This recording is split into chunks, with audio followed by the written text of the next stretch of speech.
The Stinky Princess. Once there was a princess named Violet who didn't smell very good. This was an unnatural condition for a princess, of course, and it did not reflect well on her parents. On the other hand, it had nothing to do with either her birth or her upbringing. In fact, she had started out smelling just fine. When she was born, she had smelled as a rosebud does when it is just beginning to open on a misty morning in early June. When she was a little girl, she had smelled of mischief and mud pies. It was a small kingdom, and she had an understanding nurse, as well as cinnamon, apples, and sunny afternoons.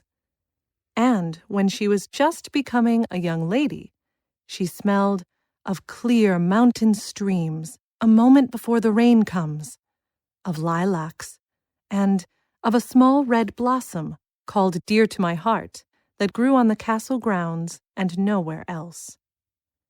So, all in all, she smelled just as a princess should, and her parents were pretty well satisfied. More satisfied than the princess herself, certainly. Violet found her own smell boring, and often declared that there must be many far more interesting scents in the world, a statement that always gave her mother a bad case of the quivering vapors. It did not improve matters any when Bindlepod the goblin came to visit. If it had been up to the king, he would never have allowed the goblin into the court to begin with. Alas for him, Bindlepod was not merely a goblin, but an ambassador from Goblin Land, with which they had recently been at war. So the king was obliged not merely to let him in, but to offer him hospitality. Bindlepod's skin was the color of rotting toadstools. His bare feet slapped on the stone floors of the castle like dirty dish rags. The pupils of his oversized yellow eyes did not stay still, but instead swam about like tadpoles, which made it very distracting to try to hold a conversation with him. But the most distressing thing about Bindlepod was his smell. While nobody could say exactly what it was he smelled of, everybody agreed that it was distinctly unpleasant, and somehow made them think of dark and distant places. Everybody, that is, except the princess. She thought Bindlepod smelled quite interesting. "You must be joking, darling," said the queen, speaking through the handkerchief she was holding over her mouth and nose. Of course I'm not joking. "But he's revolting," sputtered the king. I don't think so. "I can't stand this," cried the queen, and she fled the room, shedding copious tears as she went. "There. Now see what you've done?" What? asked Violet, who was totally baffled. What have I done? As if you didn't know, sniffed her father bitterly. Later that day, the princess was walking in the castle garden when she spotted Bindlepod's frog, which was nearly as tall as she was. It was wearing its saddle, as if Bindlepod had just returned from a ride or was about to leave on one. A little farther on, she spotted the goblin himself. He was perched on the stone wall, gnawing a raw fish. Violet walked over and looked at him for a few moments. He nodded at her, but said nothing, preferring to give his attention to the fish. My parents don't like you, she said, partly because she was annoyed, but mostly to see how he would respond. The goblin took another bite from the fish, smacking his lips as he did. Then he said, I'm not surprised. Are you?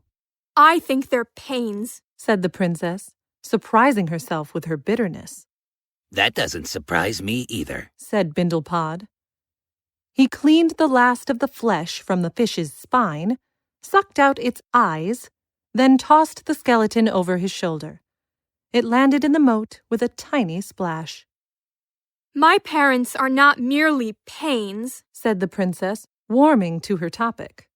They're royal pains. That's appropriate. Said the goblin, who privately thought of Violet as... Sweet, but dangerous. She climbed onto the wall and took a seat next to him. What's it like in Goblin Land? Bindlepod shrugged. Nice enough, if you're a goblin. It's a bit darker than here, but that's mostly because it's underground. It's damp, too. We call it Nilbog, by the way, not Goblin Land. That's rude. It would be like calling your kingdom People Land.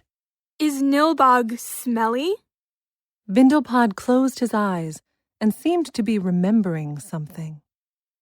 Yes. He said at last, with just a hint of a smile. Very. Let's go there.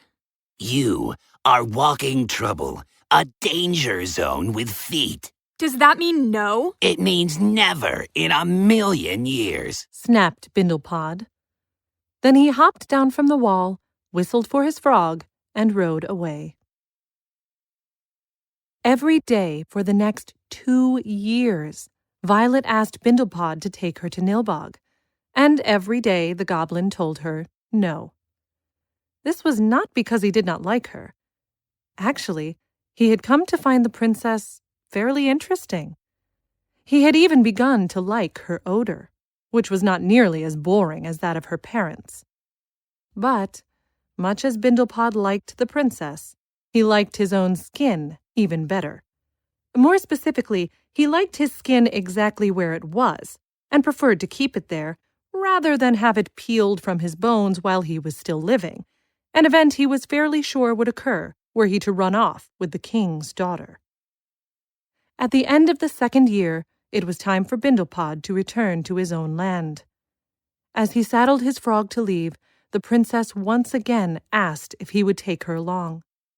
Not for all the jewels in your father's treasury, Said the goblin.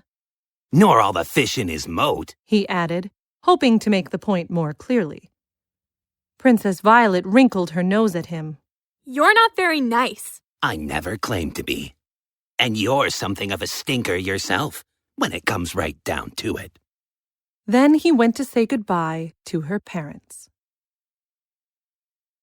Late in the first morning of the trip back to Nilbog, Bindlepod's frog stopped in the middle of the road and said, I am not taking another hop until you get that princess out of the saddlebag. What are you talking about? The princess.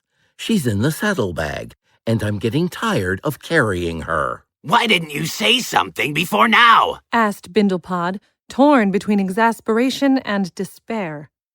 She bribed me with June bugs. You know I can't resist June bugs. Bindlepod groaned and climbed down from his steed's spotted green back. Poking the saddlebag, he said, Princess, are you in there?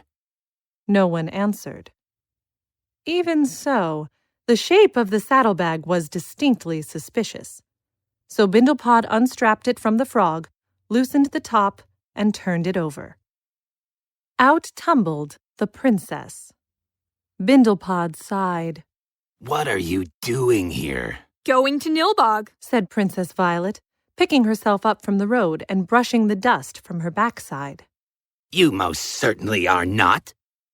For a moment, Violet considered telling him that if he tried to take her back, she would claim he had kidnapped her to begin with, then had a change of heart, but only after he had done unspeakable things to her, and so on.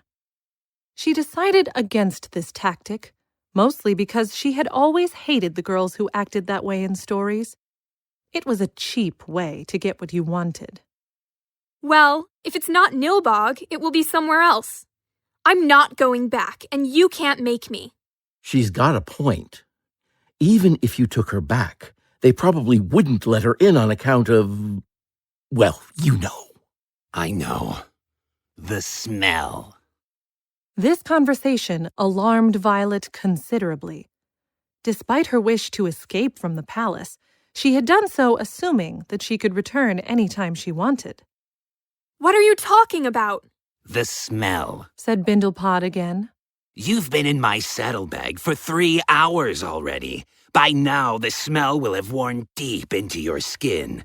Your parents may have put up with goblin smell on me, but they certainly aren't going to accept it on their daughter. Well, I'll just wash, Goblin smell doesn't come off with mere soap and water, said Bindlepod.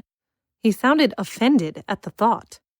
What does it take? Asked the princess, indignation turning to alarm.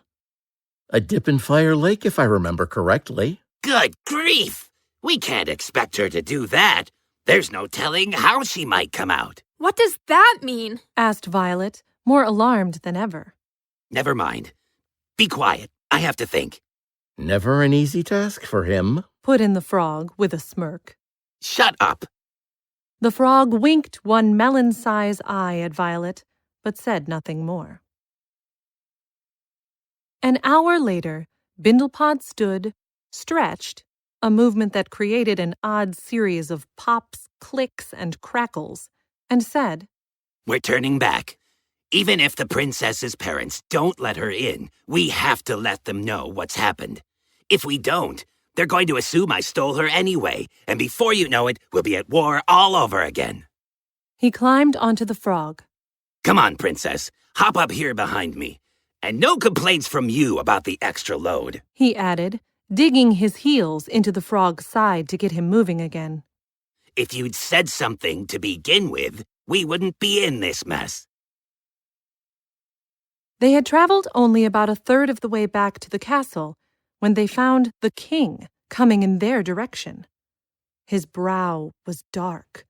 He was dressed for war, and he had 100 knights riding behind him. Violet, who had not expected this, was both frightened and thrilled. Hail, King Vitril, said Bindlepod, springing down from the frog. The king said nothing. I have your daughter, said Bindlepod, gesturing to where Violet was perched atop the frog. I was just bringing her home. Why did you take her to begin with? He didn't, cried Violet, scrambling down from the frog's back. He didn't, Papa. I slipped into his saddlebag because I wanted to see the world. I longed for new sights and sounds and smells. I'm sorry if I caused you any worry. She raced to her father's side, but when the king dismounted to embrace her, he made a terrible face. Ew! You stink of goblin! And, indeed, the princess, who had once smelled of apple blossoms and spiced muffins, now had a distinctly strange odor about her. A quick sniff was more apt to remind you of wind-wild October nights and distant caverns than of dew on the grass and freshly washed laundry. A deeper inhalation of the scent was apt to bring to mind secrets better left unspoken. The king looked at his daughter sadly. I can't take you home like this. It would never do. Not at all. Violet's eyes widened in astonishment. You can't be serious, Papa. Alas, I am utterly serious. What do you think your mother would say if she got a whiff of you now? The smell would break her heart quite in half. He turned toward Bindlepod. Had you taken my daughter against her will, I would have cleft you in two, fed both halves to my dogs, then ridden in vengeance against your people. As she chose to go with you, I leave her to you. With that, he bade his daughter farewell, told her to be wise and good and to write as often as she was able, apologized for not embracing her, then climbed onto his horse and rode for home. The astonished princess stood in the road, blinking back tears as she watched her father gallop away. It is, after all, one thing to run away from home. It is another thing entirely to run away and discover that they don't want you back. She stood watching until the army had galloped completely out of sight, and neither Bindlepod nor the frog said a word to disturb her. Finally, When she could no longer see even the smallest cloud of dust from beneath the horse's hooves, she sighed and turned her face toward Nilbog. Bindlepod still said nothing, simply held out one clammy hand and helped her onto the frog's back. Toward evening, on the third day of their journey, they came to an opening in the side of a hill. This is the entrance to Nilbog. Are you still sure you want to go in with us? Violet looked at the dark hole, then glanced back toward her old home. After a while, she nodded. I'll go in. Bindlepod and Violet dismounted, for the entrance was too low for the frog to carry them through. He took the princess by the hand and led the way into the cavern. It was darker than Violet had imagined possible. How can you see? She asked as she picked her way forward on the stony path. She was holding tight to the goblin's hand and secretly terrified that if he let go of her, she would never find her way to the light again. There's enough light. It's just that your eyes are too small. It gets better soon, anyway. And indeed, after another 5 or 10 minutes, she could see a dim glow ahead of them, which was like food to her light-starved eyes. The glow turned out to come from some greenish mushrooms that grew along the cavern walls.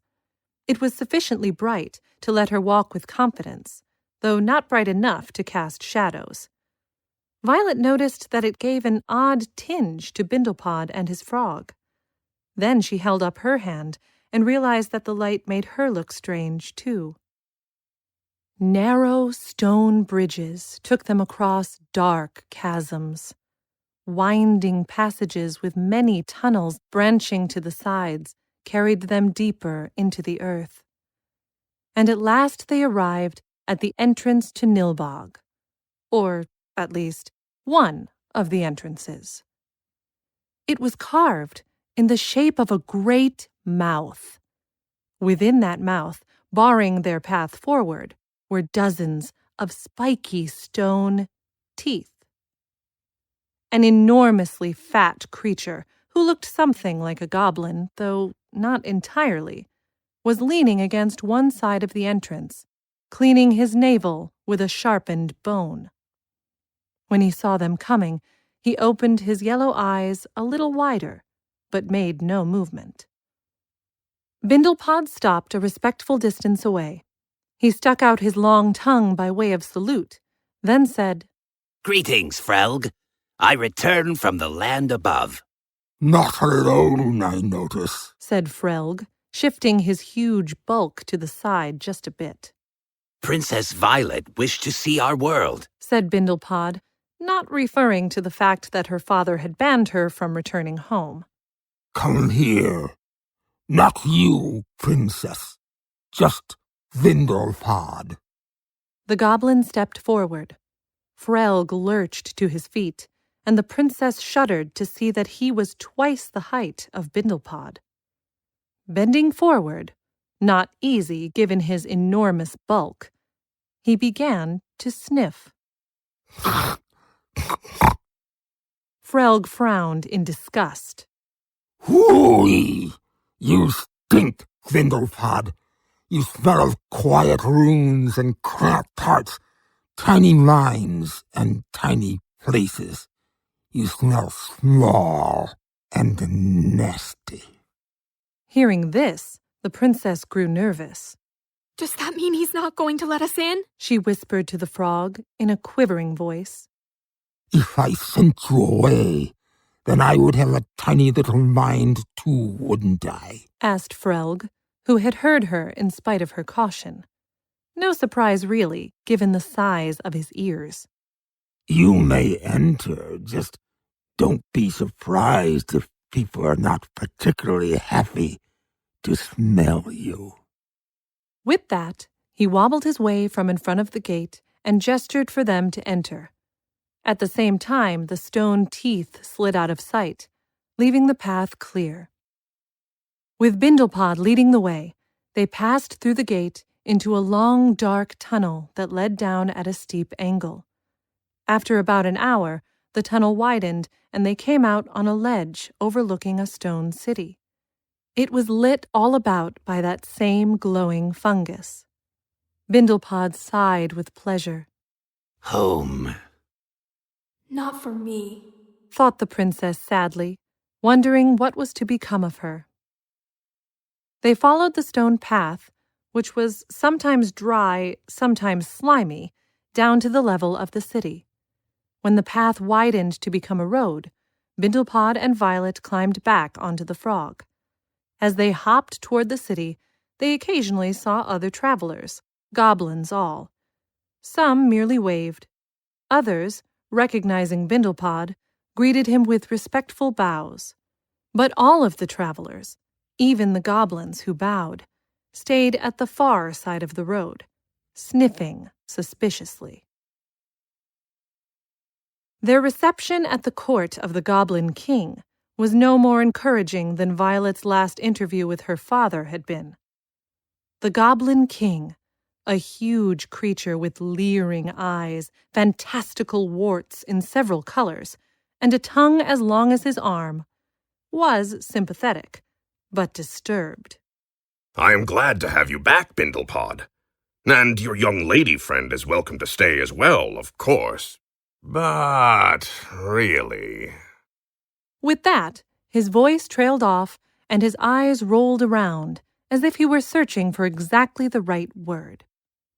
The Goblin Queen, who had been plucking out a tune on the back of a strangely scaled creature, looked up and said, Your father is troubled, son, on account of the princess's smell. Son? You didn't tell me you were the Prince of Nilbog. Bindlepod shrugged. And what's wrong with my smell, anyway? My father thought I smelled too much like a goblin to go home, so I would think I would smell just fine for you.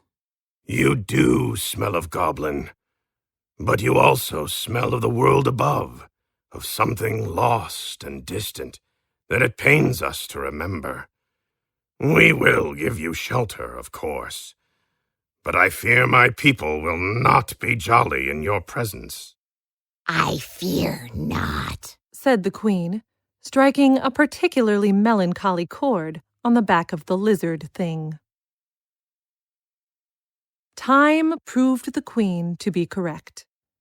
Though everyone in Nilbog was polite to Violet and Bindlepod, at least polite by goblin standards, no one seemed terribly comfortable in the presence of either of them. The result, not surprisingly, was that Violet and Bindlepod spent more and more time alone together. The result of that situation was surprising, at least to those who think goblins and humans are more different than they really are. Bindlepod and Violet fell in love. It happened, or at least they became aware it had happened, one afternoon when they were sitting beside an underground river, basking in the gentle light of the glowing fungus. Bindlepod had just caught a fish and was trying to convince the princess to try a bite. Princesses don't eat raw fish, she said tartly. You have done many things princesses are not supposed to, replied Bindlepod, speaking a little tartly himself. Violet pursed her lips in exasperation, but couldn't think of a good answer for this. All right, she said at last. I'll try a bite. One. A small one. Bindlepod cut a bit of flesh from the fish with his knife, then took it between his fingers and held it out to the princess. As she bent forward to take it in her mouth, Bindlepod found himself, much to his own surprise, running his finger gently along her lower lip. Though he drew his hand back in shock, the bigger shock was the one that had passed between them. A jolt of recognition that made it impossible for them to ignore what their hearts had known for a long time. From that moment on, they knew that they were in love. I can't say we were made for each other, said Bindlepod later that same afternoon. Violet was reclining in his arms, dreamily gazing at the waterfall. Even so, I'm glad we found each other. And why weren't we made for each other? She asked, reaching up to pat his sallow cheek. Well, my stinky little sweetie, our smells are, to say the least, incompatible. Oh, fiddle. You smell fine to me. And I've grown quite fond of your odor as well, he replied, which was not what you would call a ringing endorsement, but satisfied the princess nonetheless. As the days and weeks wore on, Violet began to realize that Bindlepod was right. Though they were utterly happy in each other's company, the world around them, or to be more specific, the other goblins, were most uncomfortable with their relationship. And though Bindlepod claimed this did not bother him, Violet was perceptive enough to see that he missed the company of other goblins, missed their easy teasing, their wild energy, their bizarre games. Finally, she decided to seek help for their situation, and, after a bit of asking around, learned the whereabouts of the wisest of goblins, an incredibly ugly female of astonishing age. Her name was Flegmire, and she lived in a cave at the edge of Nilbog. Violet did not tell Bindlepod where she was going, simply asked if she could borrow the frog for a time. Bindlepod agreed, on the condition that she not be gone for long. Violet and the frog hopped away.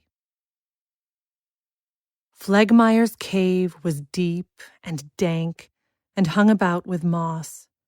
Snakes lounged around the entrance, as well as some other creatures that were like snakes, only stranger. Standing at the front of the cave, Violet called, May I enter, O wisest of the wise? Yeah, come on in. Picking her way around assorted slimy creatures, Violet entered the cave. Flegmire sat on the floor, which meant that her knees were considerably higher than her ears. She was playing with a collection of colored rocks that had been carved into various shapes. Violet recognized the game. She had seen the goblin children playing it fairly often, and wondered if coming to see Flegmire had been such a good idea after all. Her doubts increased when the ancient gobliness held up her hands, cried, Wait! and then farted with such violence that it raised her several inches off the floor. The smell caused Violet to gasp in shock, and she grabbed a nearby stalactite to keep from falling over. Flegmire, however, sighed in contentment and said, Well, now that I can think again, tell me what it is you want. Eyes watering, the princess explained her difficulty.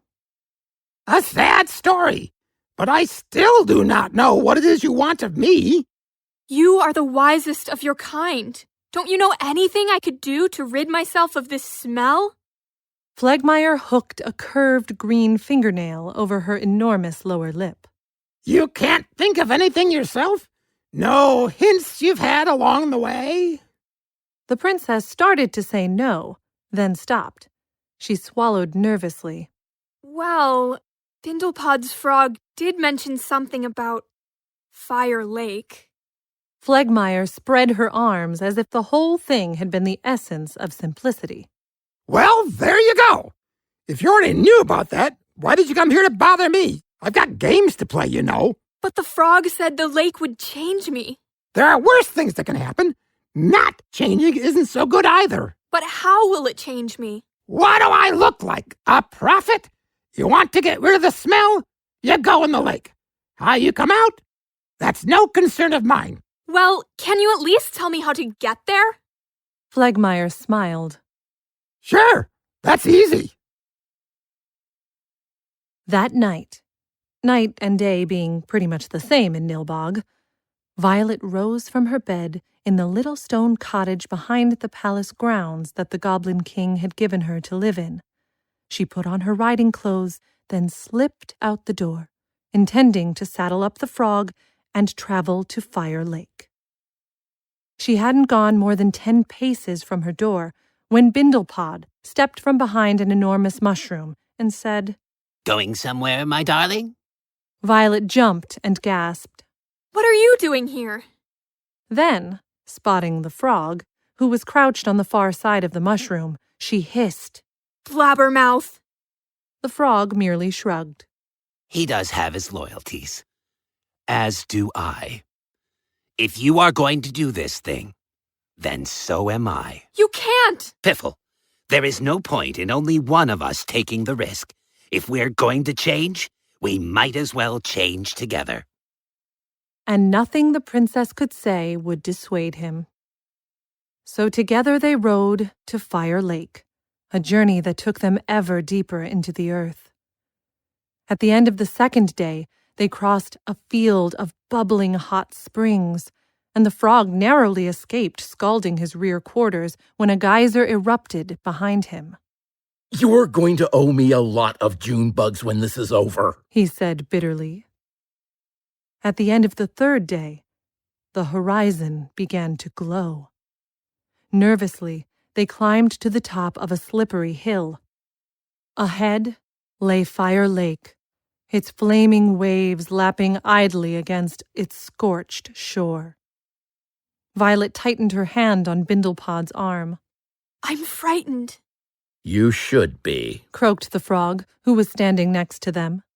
Whatever happens, we're in this together. They started forward again. In a few hours, they were standing at the edge of Fire Lake. The blazing waves hissed and crackled as they rolled against the shore. Bindlepod took Violet in his arms. He held her close, burying his nose in her neck. You know, I like the way you smell. And I like the way you smell. Then what are you going to do this for? Cried the frog, who had been growing more alarmed as they approached the lake. Are you out of your minds? What do you care what the others think? It's none of their damn business. You love each other the way you are. Who are you going to change for? Violet blinked. Bindlepod stared at her. Do you care if they think we stink? I don't care if you don't care. And they both laughed. Princess Violet and Prince Bindlepod never did step into Fire Lake. What they did do was build a home for themselves in a giant oak tree, halfway between the gates of her father's kingdom and the entrance to Nilbog. Part of the home was in the branches, and part beneath the roots. It smelled of sky and leaves, of stone and soil, and they loved it nearly as much as they loved each other. Though they never went back to either kingdom, their home was always open to anyone who cared to visit, and who would take them as they were. As the years passed, Violet and Bindlepod had 7 children, who brought a great deal of jolliness to the home in the tree. They were an odd group, goggle-eyed, pale-skinned, and full of mischief. They adored the frog, who taught them to swim, and always called him Uncle. The frog adored the children, too, and often said to visitors, They're really sweet. Then he would chuckle deep in his throat and add, For a bunch of little stinkers.